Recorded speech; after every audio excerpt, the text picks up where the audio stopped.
Lorsque tu poses une action pour la famille ou pour quelqu'un d'autre, sache que c'est comme si tu ouvrais un compte dans une banque X, tu épargnes à l'intérieur pendant 6 mois, pendant 1 an, mais ce n'est pas la banque là qui va te payer.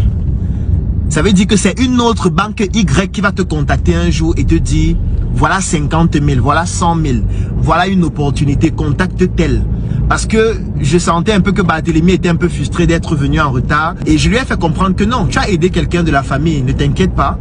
Ce n'est pas forcément cette personne-là qui va t'aider demain. Parce qu'il y a des personnes qui ne peuvent pas fondamentalement t'aider ou t'apporter un soutien direct. Mais je peux te rassurer que parfois, la nature n'oublie rien, rien ne se perd. Et c'est aussi ça notre spiritualité africaine. Nous ne sommes pas les Occidentaux, où chacun vit seul, chacun est dans son coin, chacun s'en fout de l'autre. Non.